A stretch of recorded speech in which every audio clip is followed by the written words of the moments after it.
Antes de terminar esse vídeo, eu preciso te dizer uma coisa que eu guardo para o final. Existe um quarto sinal, que não é físico, que não é visível e que é o mais poderoso dos quatro. Fique comigo até o fim. Você passou anos pedindo desculpa por sentir. Eu vim aqui hoje te dizer que era ele. Sou o Padre Sebastião Neves Barbosa, da Diocese de Mariana, em Minas Gerais. 40 anos de ministério, 40 anos ouvindo confissões, visitando leitos, rezando missas em capelas de chão batido e em igrejas matrizes. E em todo esse tempo, uma coisa me perseguiu mais do que qualquer outra. Não foi a dúvida dos que nunca acreditaram, foi o silêncio dos que sempre acreditaram, mas nunca souberam dar nome ao que sentiam. Eu sempre fui cuidadoso com esse tipo de assunto. Não gosto de misturar espiritualidade com sensacionalismo. Mas o que vou compartilhar aqui não é opinião minha. É o que os maiores santos e teólogos da Igreja documentaram ao longo de séculos. E se eu estou gravando esse vídeo agora, é porque essa conversa está atrasada há muito tempo.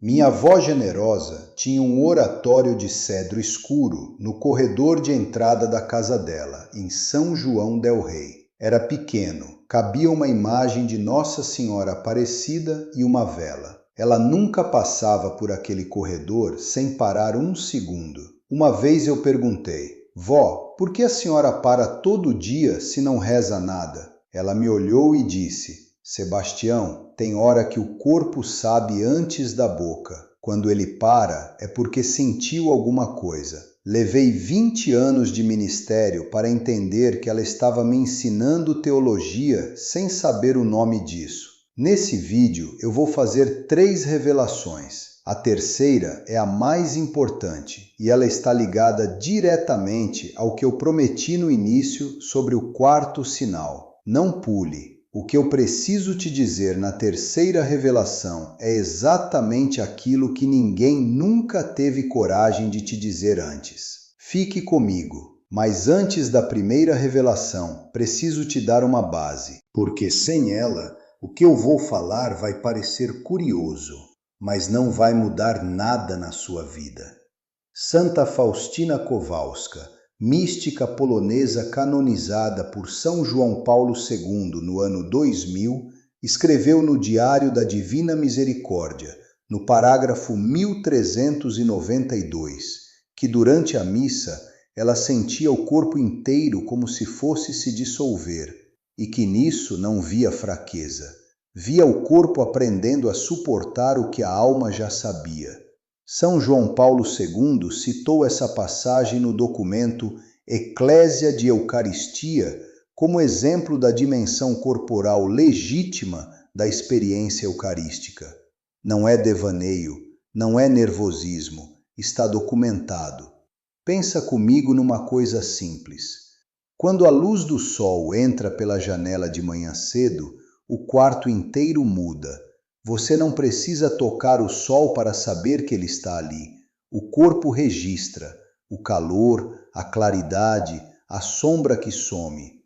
A presença real de Cristo na missa age da mesma forma na alma. Só que a alma, quando atingida por uma luz dessa, às vezes não sabe o que fazer. E o corpo fala por ela. É exatamente por isso que certas coisas acontecem durante a missa que a medicina não explica, que a catequista não nomeou e que você arquivou como nervosismo ou coincidência. Minha avó do interior entenderia isso? Sim, ela entenderia, porque ela já sabia sem precisar do nome. Agora chegamos à primeira revelação. Chamo ela de o arrepio que se chama coincidência. Você já sentiu um arrepio durante a consagração? Ou num cântico? Ou no momento em que o padre levou a hóstia? E você pensou, deve ser o frio da igreja, deve ser a música bonita, deve ser emoção. Mas me ouça com atenção. Esse arrepio não é resposta do sistema nervoso ao ambiente. Ele é o que a tradição mística chama de moção interior, o contato entre a alma e a presença real de Cristo. É como quando você entra num cômodo que alguém querido acabou de deixar. Você não vê ninguém, mas o corpo registra uma presença. O ar ainda carrega algo. A alma tem sensores que o cérebro não consegue catalogar. Santa Teresa de Ávila, doutora da Igreja e reformadora do Carmelo no século XVI, descreveu no Livro da Vida, capítulo 28, que durante a oração vocal, o corpo frequentemente precede a alma. Os cabelos se arrepiam, as mãos tremem e a pessoa ainda não entendeu o porquê. Ela chamou isso de avisos de Deus que chegam antes das palavras. Uma senhora de 71 anos, de Conselheiro Lafayette, me contou algo que eu nunca esqueci. Durante 15 anos, ela sentiu arrepio toda vez que o padre levava a hóstia. E nunca contou para ninguém. Achava que era problema de circulação. Quando finalmente narrou o que sentia, veio a confissão chorando. Disse: Padre Sebastião, eu joguei fora 15 anos de visita. Não jogue fora o que Deus te manda. Na próxima missa, no momento da consagração, coloque a mão espalmada sobre o coração e feche os olhos por 10 segundos. Não peça nada, não pense em nada, só perceba. Se vier o arrepio, não afaste. Responda com uma palavra só: Senhor. Esse gesto transforma a recepção passiva numa resposta consciente. E a moção se aprofunda. Você vai pensar, mas padre, qualquer um arrepia numa música bonita. E eu entendo esse pensamento. Mas Santa Teresa escreveu algo que ainda me pesa. Ela disse que o demônio não consegue produzir paz depois do arrepio. Só Deus deixa paz. Se depois do arrepio você sentiu leveza, já tem a sua resposta. Me ouça com atenção antes de continuar. Se esse vídeo já tocou alguma coisa em você nesses primeiros minutos, isso não é coincidência. Aperta o botãozinho de se inscrever aqui embaixo, não como favor para mim, mas para que da próxima vez que Deus quiser te falar alguma coisa, você esteja aqui para ouvir. E se isso que eu disse até agora já fez sentido, deixa o coração marcado nesse vídeo. Você vai entender por que no final. Mas antes da segunda revelação, que vai fazer você parar e respirar fundo, quero te apresentar alguém. Dona Aparecida, a Cida, como todos chamam, tem 71 anos. Mora em Itaúna, aqui em Minas. Viúva há 11 anos. 3 filhos. O caçula em Belo Horizonte, que raramente aparece. Mora sozinha numa casinha de 3 cômodos, com um jardim pequeno, onde ela cultiva manjericão e arruda. Missa toda terça e todo domingo às 7 horas na igreja de Santo Antônio do Centro. Reza o terço às 21 horas, ajoelhada na beira da cama, com um terço de madeira da mãe que já tem 2 grãos quebrados que ela se recusa a consertar. e guarda na carteira uma foto do marido falecido. Toda vez que reza, coloca a foto na frente, virada para o oratório. Diz que assim ele ora junto. Dona Aparecida falou comigo com vergonha no rosto.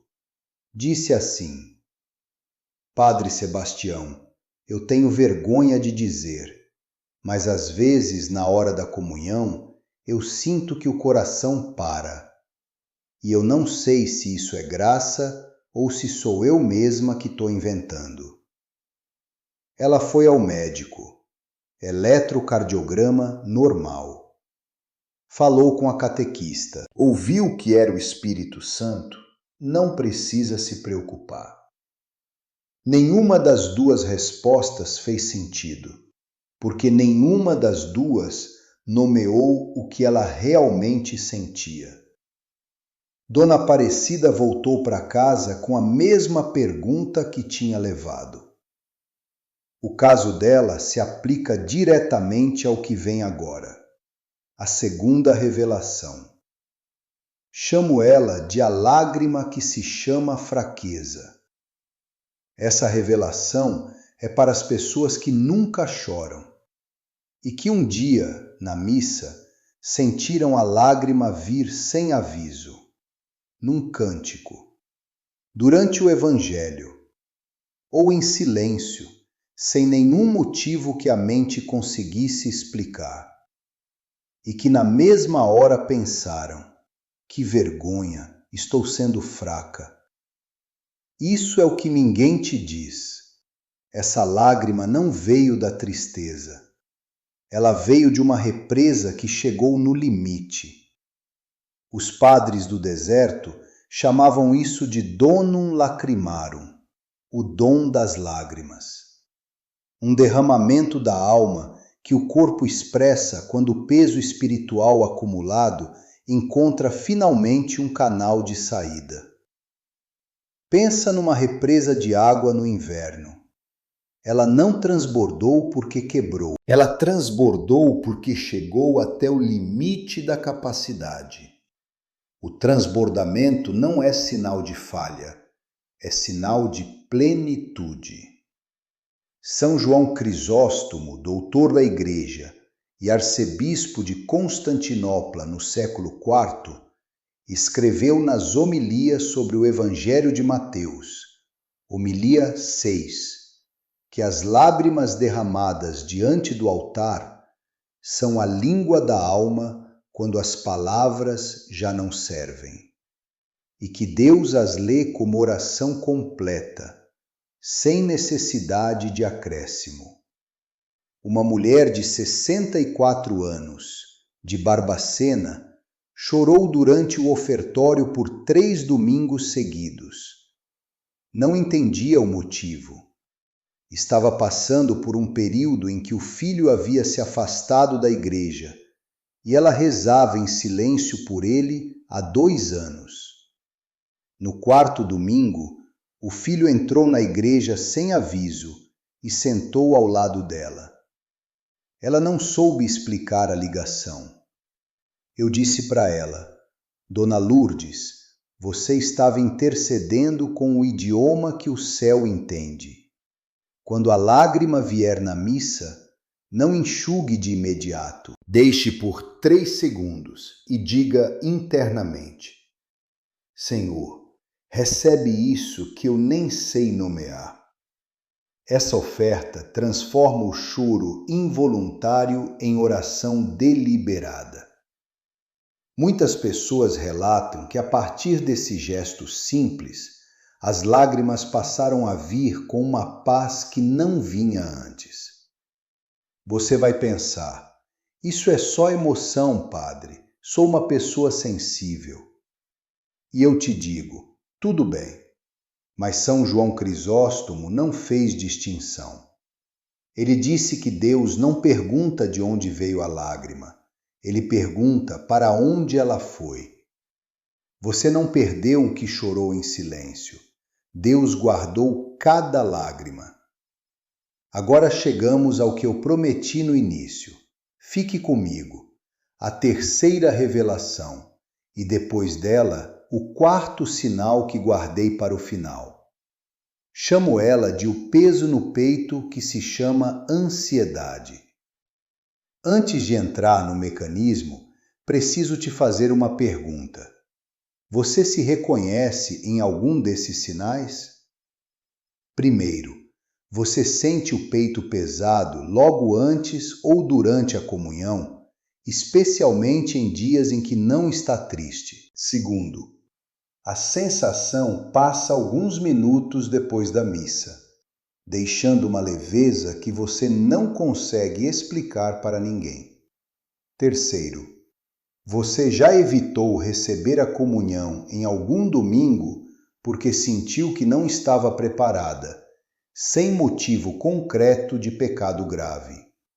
Quarto, você sente o peso mais forte em missas de intenção por pessoas falecidas, especialmente quando o nome delas é lido em voz alta.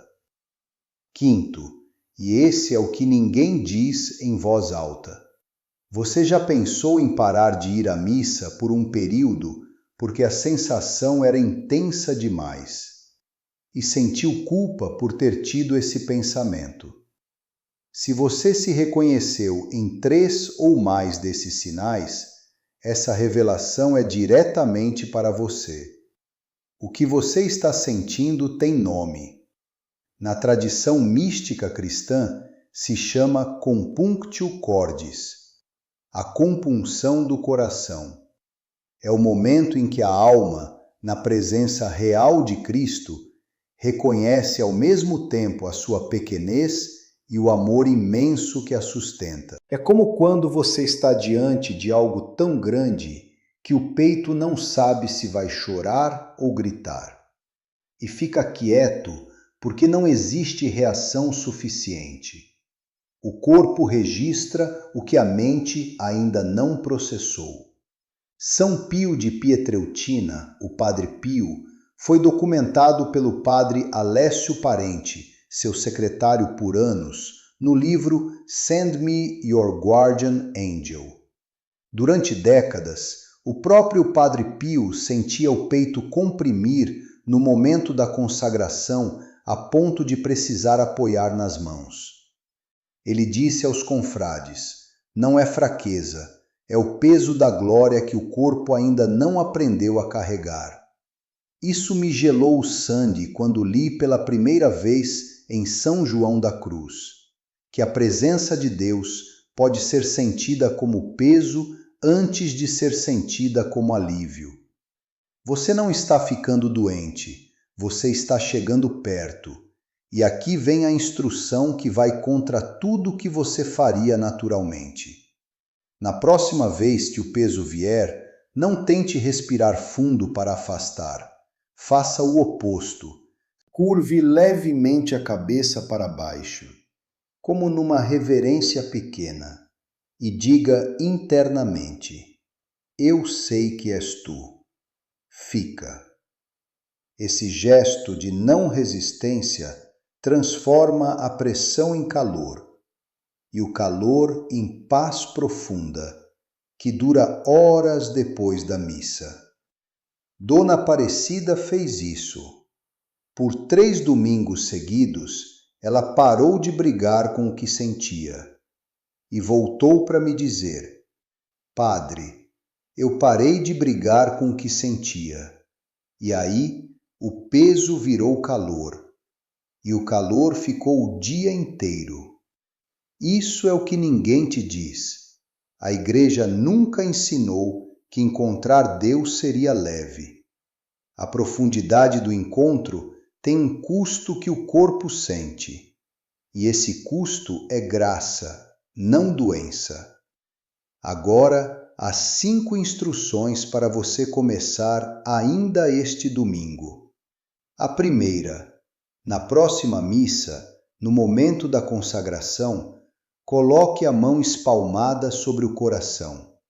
Feche os olhos por 10 segundos e diga só uma palavra: Senhor. Não peça nada, só responda. Quando você responde a uma moção, ela se aprofunda na próxima vez. A segunda, e essa vai contra o seu instinto. Quando a lágrima vier, não enxugue de imediato. Deixe por 3 segundos e ofereça: Senhor, recebe isso que eu nem sei nomear. Você vai descobrir que a oração mais honesta que já fez talvez não tenha tido uma palavra. A terceira, esta semana, escolha um dia de semana, qualquer um, e sente na frente do Santíssimo por 15 minutos sem oração vocal, sem terço, sem prece, só sente. Esse silêncio ativo é o que os santos chamavam de oração de presença.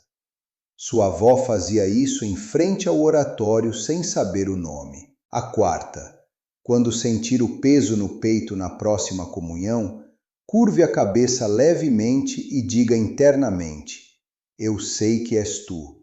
Fica, não resista, não tente controlar. A resistência é o único obstáculo entre você e o que Deus quer te dar naquele momento. A quinta, a mais difícil e a mais transformadora. Pegue um papel ainda hoje e escreva o nome de um momento da sua vida em que você sentiu algo na igreja que nunca contou para ninguém. Só o momento. Não precisa explicar. Depois, dobre o papel e coloque dentro da Bíblia, num evangelho qualquer. Esse gesto de nomear o que foi silenciado faz a alma parar de carregar sozinha o que precisava ser reconhecido. Muitas pessoas relatam que depois desse gesto simples, os sinais durante a missa ficam mais claros, como se a alma tivesse aprendido que pode confiar no que sente.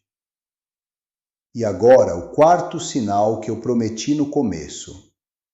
Os 3 sinais que eu descrevi são físicos: o arrepio, a lágrima, o peso no peito. Mas existe um quarto sinal que não tem forma. Ele é o silêncio que fica depois da missa.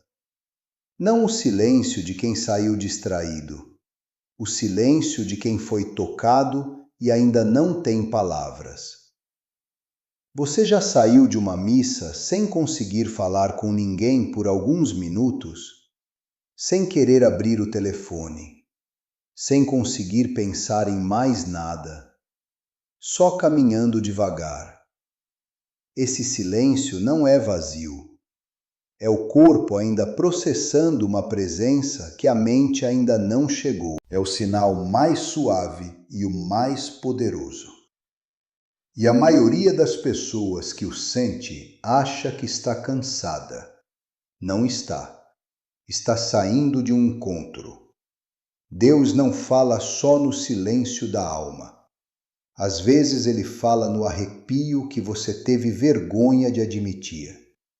Você passou décadas indo à missa com fé real, com devoção verdadeira. E ninguém te disse que o que você sentia era linguagem. Que o corpo tem uma liturgia própria que antecede as palavras. Que cada sinal que você arquivou como coincidência era uma correspondência que ficou sem resposta. A mudança não começa no filho que se afastou, na situação que parece sem saída, na saudade que não passa. A mudança começa em você. No próximo domingo, quando você parar de pedir desculpa pelo que sente e começar a responder, ainda há tempo. Deus não desistiu da conversa. Nossa Senhora Aparecida, Mãe do Brasil e Rainha de cada coração simples que aprendeu a rezar antes de aprender a ler, nesse momento eu te apresento cada pessoa que está assistindo a esse vídeo. Cada uma delas carregou em silêncio sinais que não soube nomear. Cada uma delas foi à missa com o coração cheio de perguntas que não tinham resposta. Intercede por elas diante do Filho agora. Pede que o que foi silenciado seja reconhecido, que o que foi arquivado como coincidência seja devolvido como certeza, que cada arrepio, cada lágrima, cada peso no peito e cada silêncio depois da missa seja reconhecido como a linguagem que sempre foi. Senhor Jesus, Tu que te fazes presente na Eucaristia para que nenhum de nós precise carregar sozinho o peso de existir, olha por cada um que está aqui agora. Confirma neles o que já colocaste. Que a próxima missa não seja igual à última. Amém. Em nome do Pai, do Filho e do Espírito Santo. Amém. Que Deus te abençoe, que Nossa Senhora Aparecida te cubra com o manto dela e que você durma essa noite um pouco mais leve do que estava antes de começar esse vídeo. Fique comigo por mais um segundo. Se esse vídeo nomeou alguma coisa que você carregava sem saber o nome, deixa o seu amém aqui embaixo. Não precisa escrever nada, só aperta o coração. É o seu jeito de dizer, isso também é a minha história. E se você conhece alguém que vai à missa há anos sentindo coisas que nunca soube explicar, manda esse vídeo para ela agora. Pode ser que hoje seja o dia em que ela finalmente descanse. Se você ainda não se inscreveu, faz isso agora. Não como favor para mim, como cuidado com a sua própria fé. Que Deus abençoe cada passo seu. Até a próxima.